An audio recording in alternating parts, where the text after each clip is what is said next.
sir. Good morning. In the year of 2021, where did you work? Oxford High School. Okay. And what role did you work there? I was the Dean of Students. Could you keep your voice nice and loud? Sure. I was the Dean of Students. Okay. And tell us, please, what does the Dean of Students do? So the Dean of Students is primarily responsible for student code of conduct, so behavior and discipline, overseeing the attendance of the school, academic intervention, behavior intervention. Okay. So Mr. Hopkins just testified, and he indicated he was a counselor, whereas you are the Dean of Students. So it would be fair to say that you handled discipline, whereas he handled the student advocacy? Yes. Okay. As of November of 2021, how long have you been in that role? Just about 4 months. Okay, so you were hired for that school year in the fall of 2021. Correct. Now that's part of administration, is that correct? It's an extension of it, yes. Okay. Was James Crumbley's son a student at Oxford High School in November of 2021? Yes.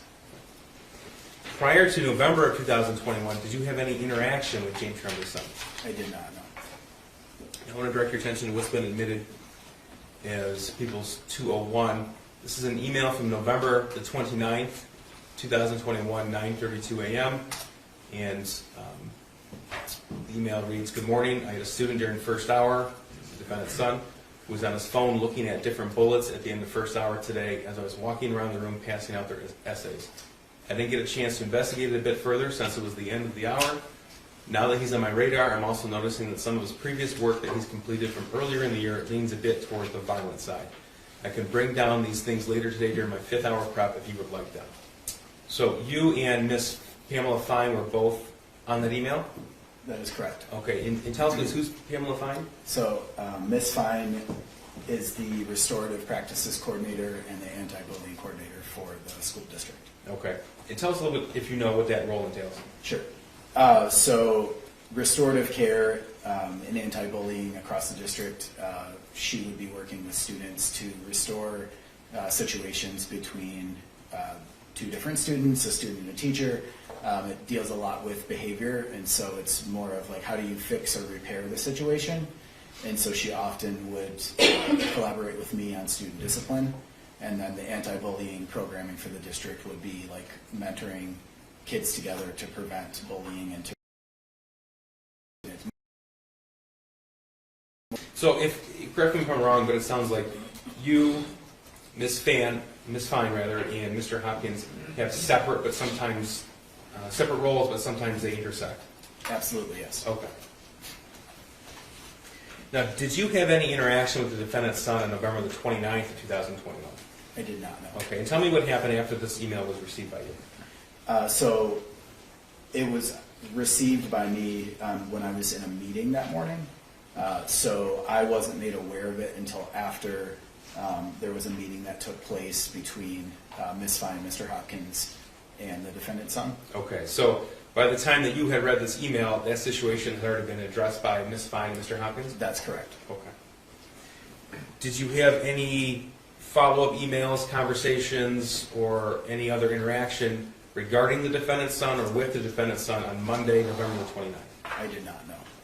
I'm going to direct your attention now to Tuesday, November the 30th, 2021. This is People's Exhibit 203. This is from a teacher in the school. Email sent Tuesday, November 30th, 2021, 9:32 a.m. It's addressed to you and Mr. Hopkins. Reads, "Here's the photo I took of this paper in case you need it." Signed, Becky. And there's an attachment. Did you receive this email? Yes, I did. Okay, tell us about your interactions with either students or administrators prior to receiving this email with regards to the defendant's son.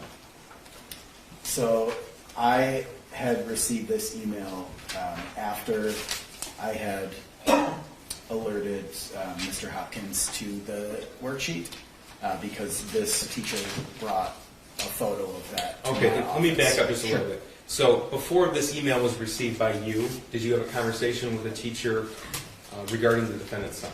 No, I did not. Okay, so tell me how it is that you became aware of this math worksheet. So the morning of November 30th, 2021, I was in my office when Miss Morgan, who was the teacher that sent this email, came down to our front office looking for anybody that she could speak with about a student that had drawn some inappropriate things on a worksheet. And you were there? I was the only one available at the time, yes. Okay, and tell me about that interaction, please.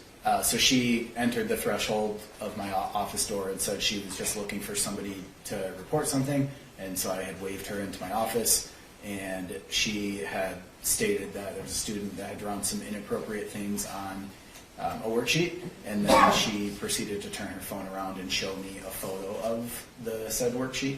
Okay, so this is Exhibit 130. Do you recognize this? I do, yes. And how do you recognize it? That's the photo that was on her phone. Okay. And so she turned her phone around and showed you this? Yes, that's Okay. correct. And tell me what happened next, please. So I briefly read the statements and looked for a name in the corner and noticed that it was a name of the student that had been in the meeting with Mr. Hopkins and Ms. Fine from the day before. Okay, so you looked at the worksheet. What stood out to you when you first saw it? The phrases that were written on there, Specifically, which ones? the thoughts won't stop, help me, the world is dead. Okay. What happened next? My response to her was, I need to get his counselor. And her response to me was she needed to return to class. Okay. So she went back to class? Yes. And then what did you do? I walked down to the counseling portion of our front office to alert Mr. Hopkins. Okay. And tell us about the interaction you had with Mr. Hopkins. Sure.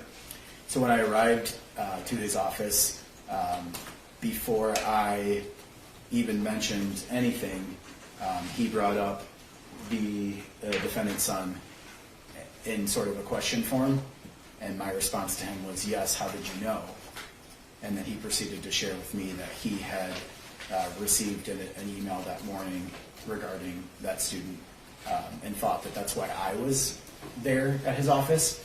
And then I had shared with him that I had just been shown a photo from Miss Morgan. Okay. And kind of explained what I had saw on the worksheet. And he immediately stood up from his desk and said, I'll go retrieve him from class. Okay, so he received a different email the morning of November 30th than the picture Yes. that you were shown? Yes. Okay. Now, when you saw this picture, were you considering this in the realm of student discipline? Not at all, no. Okay, I so was more concerned that there was a mental health concern. Is And that so- why you decided to get his counselor involved? Yes, that's correct. Okay. So after you shared what you learned with Mr. Hopkins, he went and retrieved the student back to his office? Yes. Okay, and tell us what happened next, please. So I waited in Mr. Hopkins' office for him to return with the student, and he came in and sat down and began to kind of talk through what was going on that led him to write those things on his worksheet and draw some characters on there. And the defendant's son repeatedly made sure that we were aware that he understood why we needed to do this and that it made sense and that he understood how bad it looked. Okay. Did you lead that interaction with the defendant's son, or did Mr. Hopkins? Mr. Hopkins, sir. And why is that? As the school counselor there for looking into a potential mental health concern, that would be his responsibility. Okay.